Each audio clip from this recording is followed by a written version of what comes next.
장관직을 수행할 수 없다. 나는 사표를 내야 되겠다. 그러니까 주변에 있는 많은 사람들이 말리는 거예요. 아니, 당신같이 그렇게 유능하고 당신같이 그렇게 대통령을 잘 보좌할 사람이 장관직에 있어야지 장관직을 내려놓으면 되느냐, 한번 재고해달라. 그럼에도 불구하고 이 로버트 라이시는 장관직을 내려놓았어요. 사표를 던졌어요. 나중에 그가 쓴 책 중에 풍요 속의 가난, 부유한 노예, 그 책에 보면요, 그가 왜 그렇게 장관직을 사임할 수밖에 없는 이유를 설명하고 있는데, 왜 사임했는가? 가정을 위해서 그가 사임을 했다는 거예요. 여러분, 그 나라의 중책을 맡다 보면요, 늘 바쁜 거예요. 그래서 늘 가정을 소홀히 하게 돼 있는 거예요. 그러다 보니까 어느 날 그 아들이, 아빠, 오늘 저녁에 아빠가 언제 들어오든지, 얼마나 늦게 들어오든지 나를 깨워달라고. 그 아빠가 왜 그러냐 했더니, 아빠가 도무지 이 집에 사는지 안 사는지 알고 싶어서 그렇다고. 이게 로버트 라이시에게는 큰 충격으로 다가온 거예요. 그래서 더 이상 내가 가정을 이렇게 소홀히 하면 안 되겠다 싶어가지고 과감히 남들이 다 부러워하는 그 장관직에서 사임을 하고 사표를 냈습니다. 또 하나 사례가 있는데요, 여러분, 그 타이타닉이라는 영화 다 아시잖아요. 타이타닉이라는 영화, 그 타이타닉의 주제가를 부른 세계적인 가수가 누굽니까? 셀런 디옹, 그죠? 그 셀런 디옹이 주가가 한참 올라갈 때 갑자기 2000년대 들어가지고 자기가 2년 동안 더 이상 나는 가수 활동하지 않겠다. 여러분, 가수가 한참 주가가 치고 올라가면요, 그게 그때 떼돈을 버는 거 아닙니까? 그런데 2년 동안 자기는 가수직을 중단하겠다. 그 이유가 뭔지 아십니까? 그 남편이 후두암에 걸린 거예요. 그 남편을 간호하기 위해서 자기는 더 이상 가수 활동을 할 수 없다. 그래서 가수 활동을 중단한 거예요.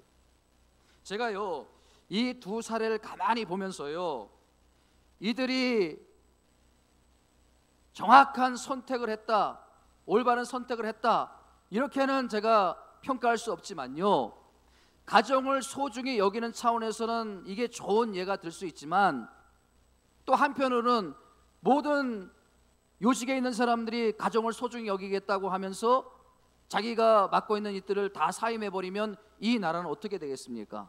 근데 제가 이 사례를 보면서 깨닫게 되는 중요한 진리가 뭐냐면, 사람에게 있어서 정말 중요한 것은 우선순위를 세우는 것이구나.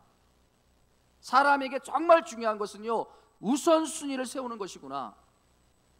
이 우선순위가 이렇게 중요한 것이구나.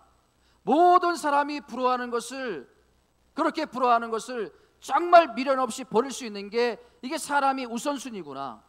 이게 우선순위가 정말 중요하다는 거. 여러분, 책 중에 늘 급한 일로 쫓기는 삶, 이게 제자훈련의 필독서예요. 반드시 읽어야 될 책이에요. 그것도 처음에 읽어야 될 책이에요. 늘 쫓기는, 급한 일로 쫓기는 삶. 예? 거기에 보면요, 우리 삶에 가장 위험스러운 게 뭐냐, 우리 그리스도인들의 삶에 있어서 가장 불행한 게 뭐냐, 그 책에서 이렇게 설명을 해요. 뭐라고 설명하는가 하면, 급한 일이 끼어들어가지고 중요한 일이 밀려나는 거예요. 급한 일이 끼어들어가지고요, 그렇게 중요한 일이 뒤로 밀려나는 거예요. 이게 여러분, 그리스도인의 삶의 가장 큰 불행이고요, 우리의 삶에 가장 위험스러운 거예요. 여러분, 중요한 일이 뭐예요? 급한 일이 뭐예요? 제가 오늘 아침에 마음이 좀 상했는데 새벽에 일어나서 열심히 말씀을 준비를 해요. 그래가지고 이제 교회에 올 때가 되면요, 이제 나름대로 또 준비도 하고, 근데 저희 집사람은 쿨쿨 자고 있더라고요. 주일날 아침만이라도 좀 밥을 좀 차려줘야 될 거 아니에요. 그래서 제가 더 마음에 상한 것은요, 제가 아침을 대충 먹고 있는데 일어나자마자 개밥부터 챙기는 거 있죠. 도대체 뭐가 급한 일이고 뭐가 중요한 일인지, 저 양반이 급한 일 때문에 이 중요한 일이 뒤로 밀려나는 거.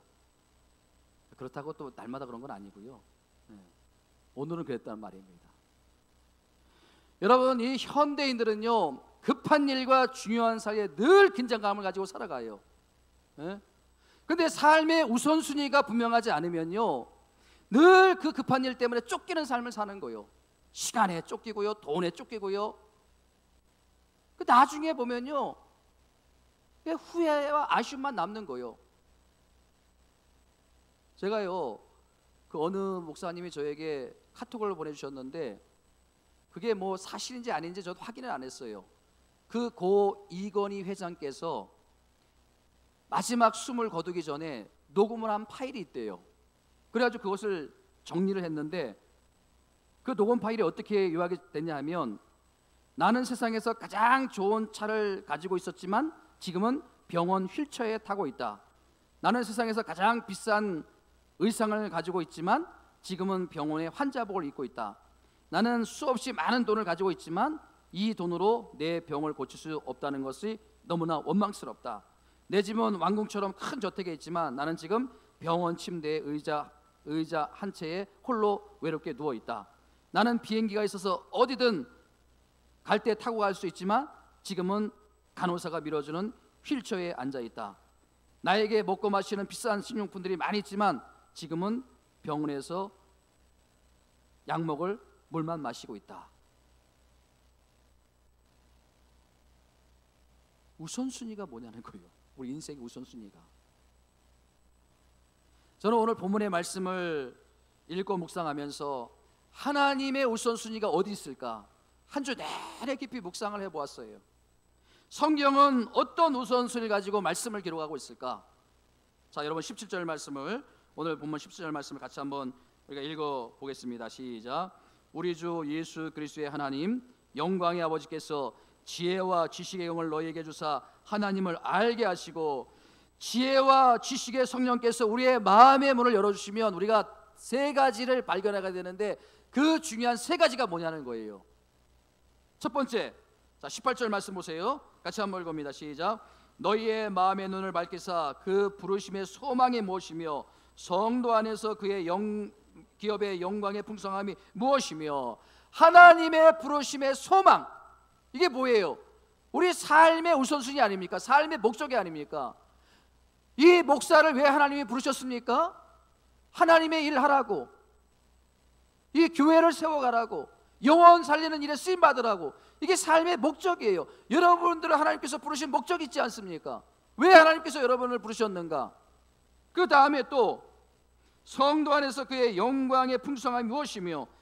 삶의 경과가 아닙니까? 우리가 하나님을 믿음으로 말미암아 기업의 영광의 풍성함이 있다는 거예요. 예?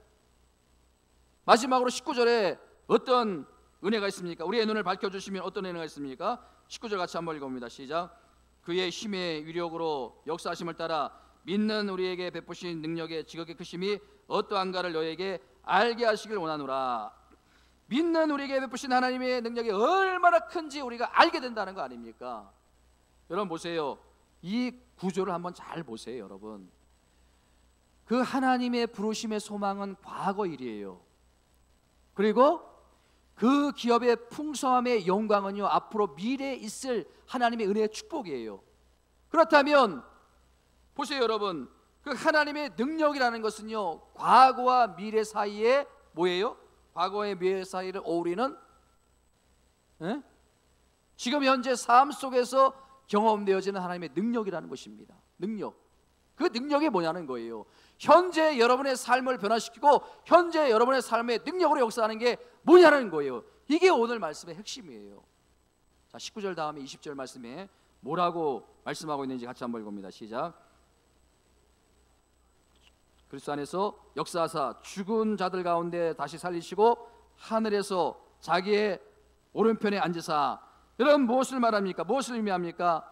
하나님의 능력의 크심이 미치지 않는 곳이 없는데, 온 우주 만물에 다 미치는데, 성경에는 하나님의 그 능력의 크심이 어떤 예로 설명되고 있습니까? 바로 예수 그리스도의 십자가 죽음, 예수 그리스도의 십자가 부활, 이것으로 설명되고 있다는 거예요. 그러니까 우리 삶의 가장 중요한 게 뭐예요? 여러분의 삶에 경험되어질 가장 중요한 게 뭐라는 거예요? 바로 예수 그리스도의 죽음, 예수 그리스도의 부활, 이게 한마디로 한 단어로 요약이 되면 뭐예요? 이게 따라합니다. 복음. 복음이에요. 복음. 하나님의 우선순위는 복음이라는 거예요. 예? 여러분, 예수님께서 이 땅에 오셔서 얼마나 많은 일들을 하셨습니까? 무지한 백성들을 깨우쳐 주시고, 무지한 백성들, 눈먼 장님과 같은 우리를 하나님께서 인도하시는 선생님의 역할도 했고요, 하나님께서 죽은 나사로도 살려주시고요, 병든 자를 고치시고요, 눈먼 자를 치료하시고요, 얼마나 놀라운 일들을 많이 했습니까? 12제자를 길러내고요. 근데 여러분 보세요. 하나님의 우선순위는요, 예수님이 3년 동안 행했던 일보다도요, 하나님의 우선순위는 뭐냐 하면요, 예수 그리스도의 죽음과 예수 그리스도의 십자가 보혈, 이 복음이 하나님의 우선순위예요. 하나님의 우선순위. 저는요, 그런 면에서 오늘 우리의 초점과 하나님의 초점이 너무 다르다는 것을 깨닫게 됩니다. 여러분, 지금 여러분들이 이렇게 예배 드리고요, 또 열심히 믿는 이유가 뭘까요? 지금 내 문제가 급한 거 아닙니까? 예수 잘 믿어서 부자가 한번 되어보겠다, 예수 잘 믿어서 지금 풀리지 않는 문제가 잘 풀려지면 좋겠다, 예수 좀 잘 믿어가지고 원하는 야망, 꿈을 이뤘으면 좋겠다, 예수님 잘 믿어가지고 우리 가정에 어떤 심각한 질병이 치료되면 좋겠다, 그래가지고 어떤 교회에서 뭐 병치료를 잘한다고 그러면요, 그 교회로 다 몰려들고요, 어떤 교회에서 찬양이 은혜롭다고 하면요, 그 교회로 다 몰려들고요. 여러분, 하나님의 우선순위와 나의 우선순위의 차이가 뭘까요? 여러분, 한번 공부해 생각해 보세요. 자, 요한복음 11장에 보면요, 예수님께서 죽은 나사로를 살리는 사건이 나옵니다. 그 당시로서는요, 이게 정말 놀라운 사건이에요. 엄청난 사건이에요. 죽은 자가 살아났어요. 할렐루야. 여러분들 놀라지도 않아요. 도대체 어떤 걸 가지고 놀란 겁니까? 죽은 자를 살리면 이게 놀라운 일 아닙니까? 근데 여러분 보세요. 2000년이 지난 지금 우리가 되돌아보면요, 그 썩어 냄새나는 나사로를 살렸더니 그 나사로가 영원히 살았습니까? 또 죽었습니까? 영원히 살았어요? 또 죽었어요? 또 죽었어요. 눈먼 장님의 눈을 뜨게 했어요. 자, 영원히 눈을 떴을까요? 또 눈을 감았을까요? 너무 어려웠겠나? 눈 껌뻑껌뻑 몇 번 하다가 살다가 눈 감아버렸어요. 영원히 감아버렸어요. 여러분 보세요. 죽은 나사로를 살리고 눈먼 장님의 눈을 뜨고 엄청난 사건이지만요, 2000년이 지나고 되돌아보니까 나사로가 처음 죽고 끝났거나 아니면 다시 살아나서 조금 살다가 죽었거나, 하나님의 입장에서 보면 그건 아무것도 아니에요. 영원한 하나님의 입장에서 보면 그건 아무것도 아니에요.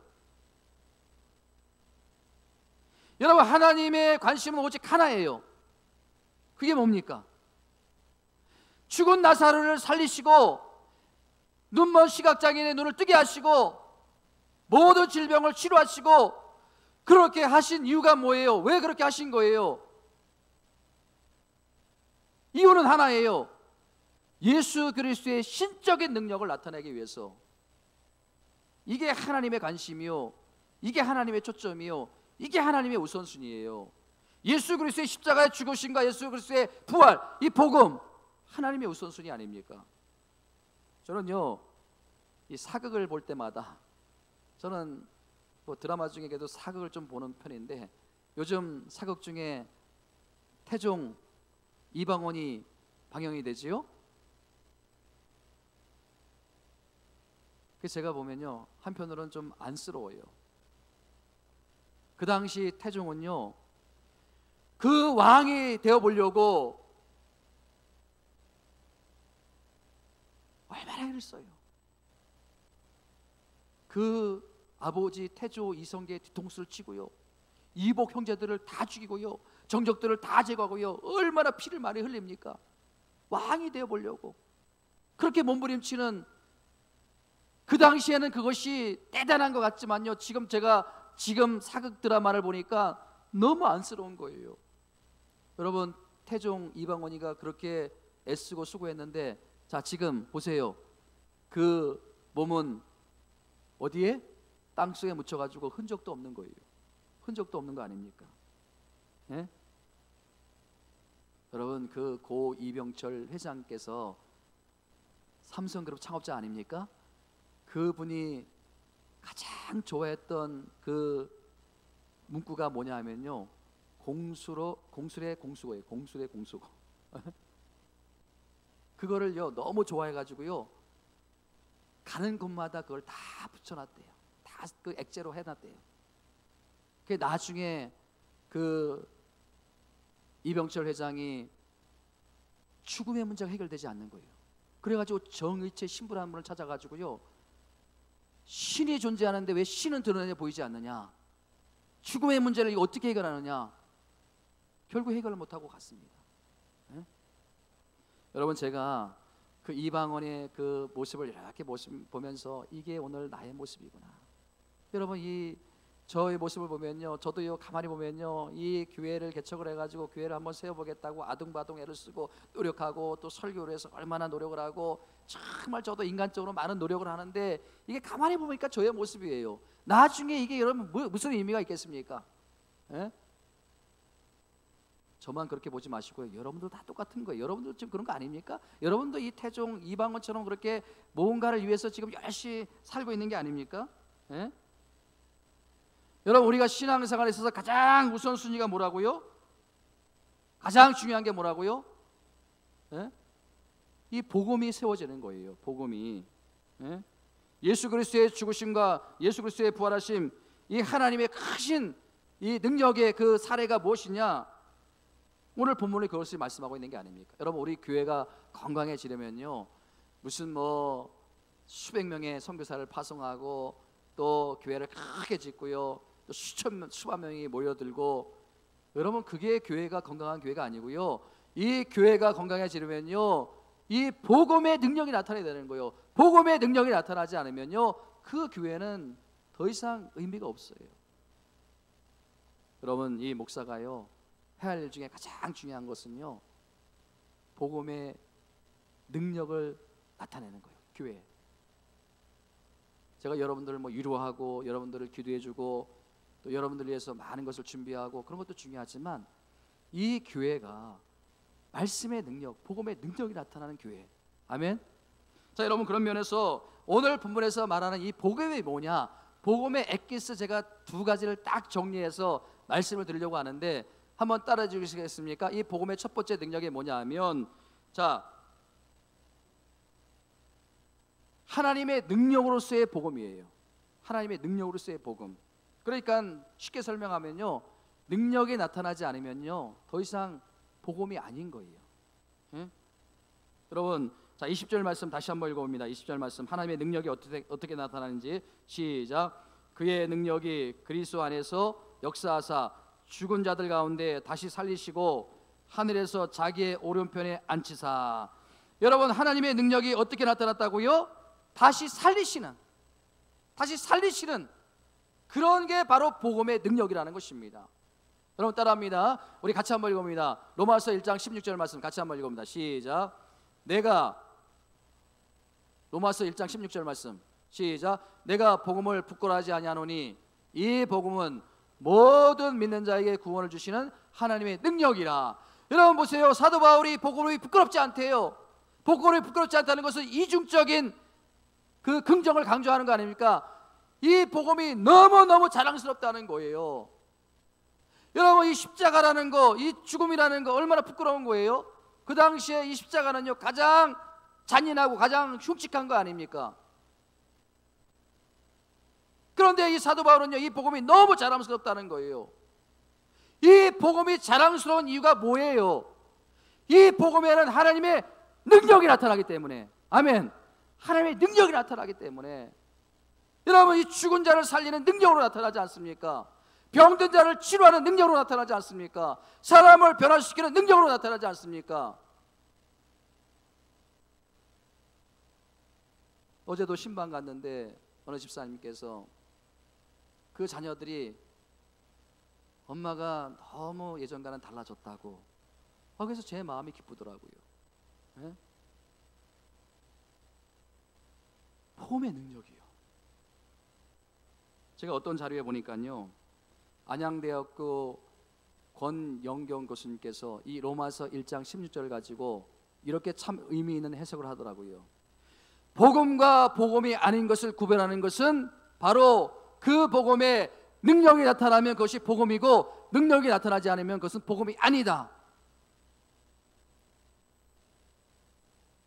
여러분, 이 강단에서 아무리 제가 미사오구를 섞어가면서 여러분들에게 말씀을 선포해도 이 말씀이 능력으로 역사해가지고, 복음의 능력으로 역사해가지고 여러분들을 변화시키지 못하면 이 강단에서 선포되는 말씀은 말장난에 불과한 거예요. 말장난에. 오늘날 이 강단에서 말장난하는 사람이 얼마나 많습니까? 그냥 무슨 어디 유머집을 뒤집어가지고 유머만 막 여기서 해가지고 성도들을 웃겨가지고 또 웃기다가 울게 하고 말장난하는 사람들이 얼마나 많습니까, 여러분? 성도님들은 그것이 너무 좋아가지고요, 또 일반 사람들은요 그렇게 웃기는 게 너무 좋아가지고 거기에 그냥 녹아나가지고요, 그 목사님 뭐 장무슨 목사님 너무 좋은 목사님이다. 말장난에 불과한 거예요. 말장난에.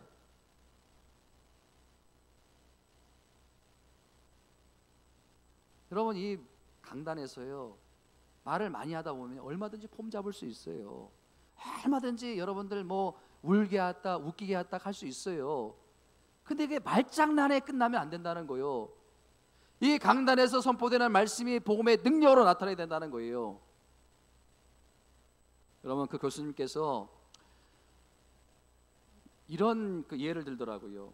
그 갈라디아서에 보면요, 의의 소망을 이루는 것이 갈라디아서의 핵심인데 어떻게 우리가 의롭게 되느냐, 거기에서 보면요 두 구도가 갈등을 일으킵니다. 하나는 뭐냐면요, 율법으로 의롭게 될 수 있다는 거 하나고요, 또 하나는요 믿음으로 의롭게 될 수 있다는 거 하나예요. 그 논쟁이 한참 벌어지는데 갈라디아서의 결론은 뭔지 아십니까? 자, 갈라디아서 5장 6절 말씀 함께 읽어보도록 하겠습니다. 시작. 그리스도 예수 안에서 할례나 무할례자나 효력이 없으되 사랑으로서 역사하시는 믿음뿐이니라. 믿음뿐이니라. 우리가 여러분 뭐 세례를 받고요, 목사 안수를 받고요, 장로 임직을 받고요, 권사 임직을 받고요, 그게 여러분 변화가 일어나지 않으면 아무 의미가 없다는 거예요. 하나님의 능력은요 믿음에서 나온다는 거예요. 믿음. 여러분, 참 재미있는 것은요, 이 사도 바울이요 고린도 전서에서는요 이 율법과 지혜를 또 이렇게 대치를 합니다. 율법을 가지고 지혜로 대치를 하는데, 여러분 그 당시에 이 지혜라는 게 얼마나 대단했습니까? 그 당시에 뭐 소크라테스, 아리스토텔레스, 플라톤, 무슨 뭐 세계 유명한 그 지금 전 세계 그 헬레 철학을 전파한 그 유명한 사람들이 있는데, 그 헬라 철학이 도대체 뭘 했냐는 거예요. 사람을 변화시켰습니까? 사람을 살렸습니까? 그 헬라 철학이 아는 게 아무것도 없어요. 그래서 여러분 사도 바울이 뭐라고 선포합니까? 고린도전서 1장 18절 말씀을 같이 한번 읽어봅니다. 시작. 십자가의 도가 멸망하는 자들에게는 미련한 것이요 구원을 얻는 우리에게는 하나님의 능력이라. 하나님의 능력이라. 헬라 철학 그렇게 아름답고 그렇게 많은 사람들이 존경을 받고 그러지만 그게 한 게 아무것도 없다는 거예요. 결국은 복음, 십자가, 그것이 사람을 변화시켰다는, 그것이 사람을 살렸다는 거예요. 그래서 하나님의 나라는 말에 있지 않고 오직 능력에 있습니다. 여러분, 율법을 이기는 힘이 바로 복음이라는 거예요. 아멘. 그래서 여러분 그 율법이 더 이상 의미가 없는 거예요. 복음, 은혜. 그리고 여러분 이 지혜를, 헬라 철학을 이기는 게 바로 이게 복음이라는 거예요. 저는요 이 말씀 앞에서 한없는 부끄러움과 안타까움을 느낍니다. 오늘날 우리 현실의 교회가 얼마나 무기력해요. 얼마나 무기력합니까? 응? 헬라 철학을 압도하는 그 복음의 능력이 나타나지 않아요. 또 율법을 압도하는 그 복음의 능력이 나타나지가 않아요. 여러분들이 좌절하고 절망 가운데 있는데 그것을 극복해낼 수 있는 그 능력으로 나타나지 않아요. 여러분, 가장 큰 문제, 우리 삶 속에서 이 복음의 능력이 나타나지 않는 거예요. 10년이 지나도 20년이 지나도 늘 그대로예요. 다 그대로예요. 예? 여러분, 복음은요 하나님의 능력을 가는데 그 복음이 나의 삶 속에서 역사하고 있는가? 이렇게 주일마다 우리가 예배를 드리면서 복음을 듣는데 그 복음이 나의 삶을 변화시키고 있는가? 나를 새롭게 하고 있는가? 나를 주중에 낙심 가운데 빠지는 나를 일으켜 세우고 있는가? 이 복음이 정말 역사하고 있는가? 여러분, 우리가 지난주에 제가 말씀을 드렸지만 우리가 하나님을 알기 위해서는요 성경을 많이 읽어야 돼요. 근데 성경을 많이 읽는데도요 변화가 일어나지 않는다. 이게 아무런 의미가 없는 거 아닙니까? 차라리 성경 안 읽어서 내가 이렇게 되었다 할 말이 있는 거예요. 성경을 많이 읽는데도 우리가 정말 기도를 많이 해야 되는 거예요, 여러분. 왜? 예수님께서도 그렇게 하루가 바쁘셨는데, 여러분 마가복음 1장에 보세요. 예수님이 얼마나 바쁘셨는지. 아침에 일어나가지고 회당에서 말씀을 가르치고요, 밥도 먹을 수가 없어요. 오후에 되면요 또 환자들을 치료해 주시고요, 또 밥도 먹을 수 없어요. 저녁이 되면요 또 많은 사람들이 몰려들고요, 그 사람들을 위로해 주고 그 사람들 고쳐주고요. 언제 주무십니까? 그런데도요 어김없이 새벽에 일어나세요.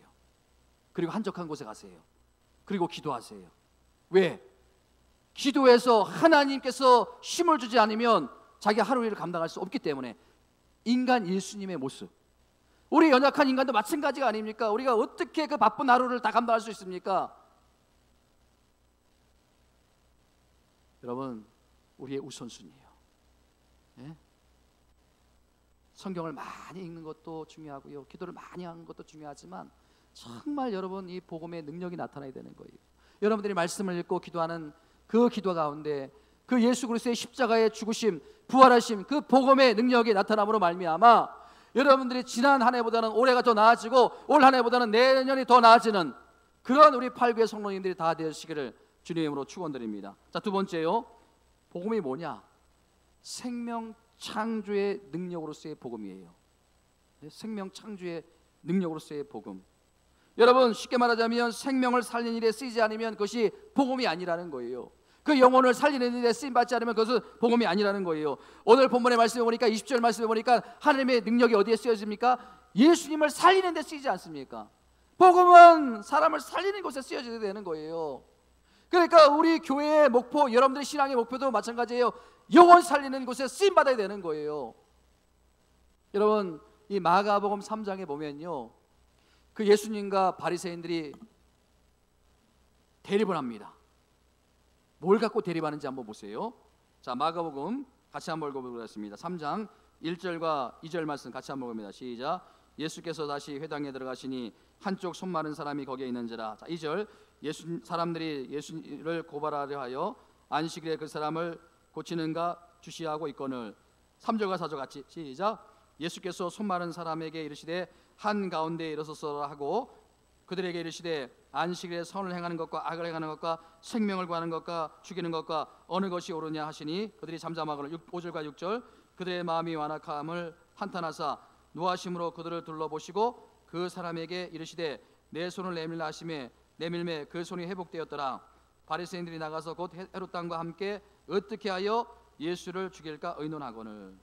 여러분 보세요. 이 안식일에 지금 바리새인과 예수님이 대치를 하고 있어요. 근데 그 핵심 문제가 뭐예요? 여러분, 이 예수님과 바리새인들이 대립하는데 공통점이 있어요. 그 공통점이 뭔지 아십니까? 어떻게 하면 하나님의 말씀을 더 잘 지킬 것인가? 어떻게 하면 주일 예배 안식일을 더 잘 지킬 것인가? 이거는 공통점이에요. 근데 문제가 뭐예요? 문제가 뭐예요? 그 복음의 정신이 다른 거예요. 복음의 정신.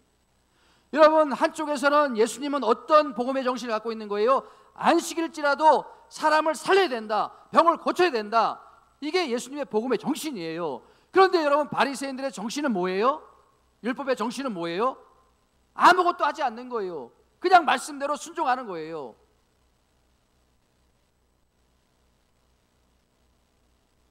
여러분, 이 복음의 정신이 가장 중요한 정신이 뭐라고요? 따라합니다. 사람을 살리는 것이다. 생명을 귀하게 여기는 거예요. 예? 근데 바리새인들에게는요 이 사람에게는 전혀 관심이 없었어요. 오직 정치적인 나이벌로 등장한 예수를 잡아 죽이려는데 하나님의 말씀을 끌어들여서 그 말씀을 사용하고 있는 거예요. 여러분, 우리가 이게 가장 신앙생활하면서 경계해야 될 일이에요. 나의 야망을 위해서, 나의 욕망을 위해서, 나의 성공을 위해서 하나님의 말씀을 끌어들이는 거예요. 우리가 신앙의 처음 출발은 그렇게 하는 거 맞아요. 우리가 삶이 힘들고 어렵기 때문에, 너무나 삶이 공고하기 때문에 하나님 만나고 하나님의 은혜, 내가 다시 살기 원하고, 이게 여러분 신앙의 출발이 맞아요. 그러나 신앙이 어느 정도 진행이 되면요, 이게 우선순위가 되면 안 됩니다. 이게 목적이 되고 수단이 되면 안 된다는 거예요. 하나님의 말씀을 끌어들여 가지고 자기의 뭐가 문제를 해결하려고 하는 이 야망, 이게 여러분 바리새인들의 모습이 아닙니까? 저는요, 여러분들의 그 삶의 우선순위가 오늘 이 시간부로 좀 바로 세워지길 원해요. 여러분, 하나님의 우선순위가 뭐라고요? 복음인데 이게 하나님의 기쁨이 되는 거예요. 하나님의 영광이 되는 거예요. 영혼 구원입니다. 여러분, 이 바리새인과 예수님의 차이를 가만히 보면요, 예수님의 그 모습은요 조금 뭐가 문제가 있어 보여요. 왜? 안식일 일하지 말라고 했으니까. 그러나 모양이 좀 어설퍼도 바로 그 복음의 정신이 그 안에 담겨 있는 거 아닙니까? 영혼 살리고 사람을 살리는 거. 그런데 여러분, 바리새인들을 보면요, 그게 정확한 거예요. 그러나 그 안에는 복음의 정신이 없는 거예요. 너무나 분명해요. 경건의 모양을 있어요. 그러나 그 안에 경건의 능력은 없는 거예요. 여러분, 오늘날 우리는 어떻습니까? 우리 교회는 어떤 것 같습니까? 예수님 쪽입니까? 아니면 바리새인 쪽입니까? 여러분들 어떻습니까? 여러분들은 예수님 쪽입니까? 바리새인 쪽입니까? 저는요, 오늘날 이 한국교회가 왜 이렇게 커져야 되는지, 왜 이렇게 많은 성도님들을 모아놓고 예배를 드려야 되는지 아직도 그 이유를 잘 모르겠어요. 여러분, 그 정신이, 교회의 그 어떤 목표와 또 여러분들의 신앙생활의 목표 정신이 예수님과의 그 정신과 멀어지고 있다면 그것은 더 이상 교회로서의 가치가 없는 거예요. 존재 가치가 없는 거예요. 오늘 우리가 놓치지 말아야 될 이 두 가지요, 첫 번째는 뭐라고요? 복음의 능력입니다. 복음의 능력. 저는요, 우리 교회가 복음의 능력이 나타나는 교회가 되기를 간절히 소망합니다. 이 복음의 능력을 잃어버리면요, 그 교회는 더 이상 존재 가치가 없는 거예요. 그 다음 뭐예요? 복음의 정신이에요. 복음의 정신이 뭐라고요? 사람을 살리는 거예요. 사람을 귀하게 여기는 거예요. 우리 팔교회는요, 어떤 제도, 어떤 뭐 틀, 그것보다도 사람을 살리는 거예요. 사람을 소중히 여기는 거예요. 아멘. 이런 은혜가 있길 바랍니다. 제가요, 요 근래 이 두 가지 정신이 구현되는 그런 감동적인 이야기를 들었는데요, 제가 잘 아는 목사님께서 목회하시는 그 성도님 가정인데요, 그 남편분과 여자분이 두 분 다 집사님이에요. 근데 얼마나 신실하게 또 얼마나 그 열심히 신앙생활 하는지, 그 작은 그 사업을 운영하고 있는데 그 직원이 몇 명 된대요. 근데 일이 너무 잘 되는 거예요. 너무 바쁜 거예요. 그렇게 바쁜데도요, 우선순위가 분명한 거예요. 뭐가 우선순위예요? 하나님이 우선순위예요. 예배가 우선순위예요. 기도가 우선순위예요. 말씀이 우선순위예요. 그래가지고 이 부인 집사님은 교회에서 순장, 구역장을 섬기고 있고요, 이 남편 집사님은 또 이렇게 안내, 또 차량 봉사, 그런 걸 하고 있더라는 거예요. 얼마나 열심인지 몰라요. 그렇게 열심이니까 사업이 너무나 잘 되는 거예요. 그럼에도 불구하고 그 하나님의 우선순위를 잃지 않고, 그래서 그 목사님이 너무 귀하다는 거예요. 그 우선순위가 분명하니까. 그런데 불행이 닥쳤어요. 그 사랑하는 자녀가 중학생인데요, 학교 가다가 오다가 그 횡단보도를 건너는데 덤프 트럭이 와서 그냥 받은 거예요.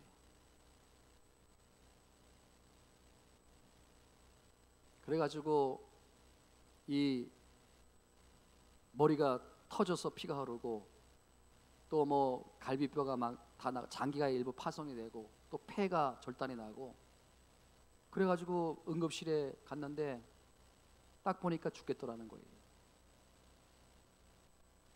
그러니까 교회와 그 부부가 얼마나 간절히 기도했겠습니까?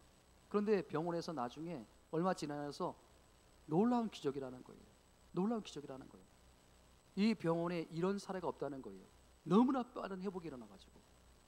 세상에 6개월 내지 1년은 치료받아야 되고 수술을 받아야 되는데 한 달 만에 이 뭐 물론 후유증은 있지만 놀랍게 회복이 돼가지고, 예? 그래서 병원에서 의사들도 기적이다, 이건 정말 놀라운 일이다. 근데 여러분, 그 목사님께서 더 감동적인 이야기를 해주시는데 그게 뭐냐면요, 그 아이 아빠 남편 집사님에게 어느 날 연락이 왔대요. 목사님, 그 가해자 트럭 운전수를 한번 만나 주십시오. 그래서 왜 그러냐 그랬더니 그 트럭 운전사가 예수를 믿겠다는 거예요. 교회를 나가겠다는 거예요. 과거에 교회에 대한 상처가 있었대요. 그래가지고 교회를 몇 번 다니다가 그냥 안 다녔대요. 교회 다녀도 소용이 없다, 교회 다니는 사람들은 다 사기꾼이다, 이상한 사람들이다, 그런 이미지가 있었는데 그 치료 그리고 가는 그 과정 속에 뭐 만나지 않았겠습니까? 그 가해자가 뭐 병원에 찾아오고 만나지 않았겠습니까? 그런 과정을 거치면서 이 트럭 운전사가 그 아이 아빠 남편 집사의 감동을 받았다는, 감동을 받았다. 그래가지고 내가 다시 신앙생활에 교회를 나가야겠다. 그래서 목사님을 만나서 목사님에게 기도를 받고 싶다. 그래서 목사님 만나달라. 그래서 만나서 기도해 주는데 그렇게 마음이 좋더라는 거예요. 예? 뭐 30대 후반 정도 되는데 아직 결혼도 안 하고 앞이 창창한 사람 아닙니까? 그 사람 기도해 주는데 막 이 목사님이 울컥해가지고 감동이 돼가지고 너무 좋아가지고 그 남편 집사님이 얼마나 좋았겠습니까? 나중에 편지를 썼는데 이런 편지의 내용을 쓰신 거예요. 제가 읽어드릴게요. 그 청년 성욱인데, 성욱이와의 첫 만남은 병원 응급실. 생사를 넘나드는 그 현장에서 처음 만났을 때 마음 한구석 속에는 분노와 원망이 일고 있었습니다. 그러나 이런 마음은 잠시 어찌할 바를 몰라 하던 성욱에게 사고 경위를 물으며 먼저 얼마나 세게 부딪혔는지 그 말만 계속 물어볼 수밖에 없는 절박한 상황이었지요. 저도 그때를 생각해 보면 참 신기하고 말로 표현할 수 없는 만감이 교차하는 심정이었지요. 발만 동동 구르며 저 아이를 살려주신다면, 제가 대신 이 목숨만 바꿀 수 있다면 그렇게 해달라고 기도하던 중 갑자기 다윗의 사경을 헤매던 자식을 위해 엎드려 건식하며 기도하던 말씀이 생각났습니다. 여러분, 이게 중요한 거예요. 지난 주일에 말씀을 들었던 것처럼 여러분, 우리가 하나님을 알기 위해서 주님의 말씀을 주야로 묵상하고 그 말씀을 즐거워하며 그 말씀을 주야로 묵상하는도다. 그 결과가 시편 1편 3절 말씀이 아닙니까? 그 결과가 뭐예요? 그는 시냇가에 심은 시절을 쫓아 열매를 맺으며 잎이 마르지 아니함 같으며 그 삶이 형통함이로다. 여러분, 이 어려운 상황을 만나면 딱 두 갈래예요. 어떻게 두 갈래로 갈라집니까? 한쪽은요, 본능적으로, 본능이 작동을 해가지고요, 그 애지중지하는 그 딸을 받았으니까 얼마나 화가 나요? 그래가지고 그놈은 그 가해자 트럭 운전사의 멱살을 잡고 네가 이렇게 했냐 그러면서 막 그렇게, 그게 한쪽이 있고요. 또 한쪽은 어떤 쪽이에요? 본능이 작동을 해가지고 처음에는요 화가 나겠죠. 운전 똑바로 하셔야지 막 그러다가 어떻게 되는 거예요? 말씀이 제어를 하는 거예요. 말씀이 작동을 하는 거예요.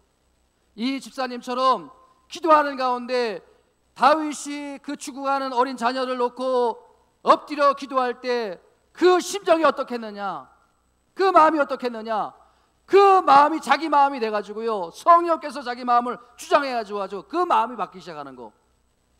딱 두 갈래예요. 이게 여러분 엄청난 다른 결과가 나타난 거 아닙니까? 그래가지고요, 여러분, 그 남편 집사님의 태도가 완전히 바뀐 거예요. 처음에는 본능적으로, 자동적으로 막 그냥 어떻게 세게 받을 수 있느냐, 어떻게 맞췄느냐 막 그렇게 했지만 기도하는 가운데, 그 다음 한번 제가 읽어드릴게요. 그때부터 제 기도는 하나님의 뜻이 어디에 있는지를 구하게 되었고 모든 것은 하나님의 뜻에 따르겠습니다 라는 기도로 바뀌게 되었습니다.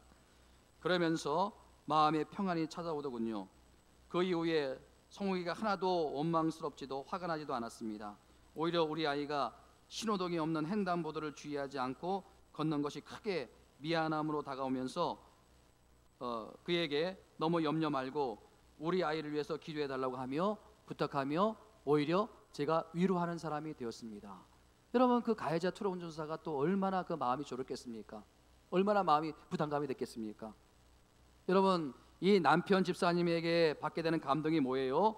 제가 말씀드렸던 이 복음의 두 가지, 그 집사님에게는 복음이 능력으로 역사한 거예요. 복음의 능력으로 역사한 거예요. 이 주일에 나와서 예배 드리고 말씀 듣는 거 거기에 그친 것이 아니라 그 말씀 들은 게, 그 말씀이 복음의 능력으로 역사한 거예요. 그래가지고 어떻게 역사했습니까? 그 복음의 능력이 그 자녀의 육신을, 연약한 육신을 빨리 회복하는 그 능력으로 역사를 한 거예요. 이런 역사가 여러분들에도 있길 바랍니다. 그리고 더 중요한 건 뭐예요?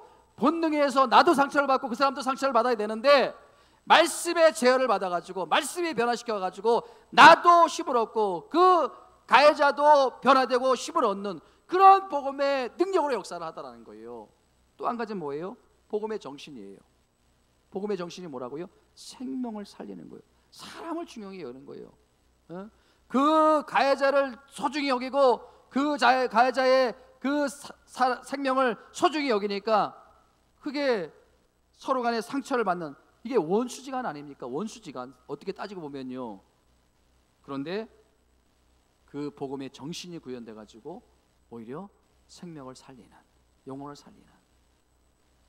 사랑하는 성도 여러분, 말씀을 마무리합니다. 이 복음의 능력, 이 복음의 정신, 이것이 구현될 때 이런 놀라운 영혼의 열매가 맺히고 놀라운 삶의 기적이 일어나다는 거예요. 사랑하는 성도 여러분, 오늘 이 시간 여러분들이 말씀을 듣고 그 말씀이 복음의 능력으로 역사되고 또 복음의 정신으로 구현돼 가지고 여러분의 거하는 삶, 여러분의 거하는 직장, 여러분의 거하는 모든 문제 가운데 이런 복음의 놀라운 능력이 나타나시기를 주님의 이름으로 축원을 드립니다. 오늘 말씀을 생각하며 우리가 원하는 한 가지, 우리 삶의 우선순위, 그것이 분명해지길 원합니다. 여러분, 우리가 바쁘다고 핑계할 수가 없어요. 바쁠수록 더 기도해야 돼요. 바쁠수록 더 하나님의 도움을 구해야 돼요. 루터라는 신학자도 그렇게 말했습니다. 바쁘기 때문에 더 기도해야 된다. 빌 하이벨스 목사님도 책을 썼는데 나는 바빠서 기도합니다, 이런 책을 썼어요. 우리 믿는 그리스도인들은요, 바쁘기 때문에 더 기도하고 바쁘기 때문에 더 하나님의 도움을 구해야 돼요. 왜? 내가 다 감당할 수 없으니까. 하나님이 도와주셔야 되니까. 나 주님의 기쁨 되기 원합니다. 우리 찬양 드립니다.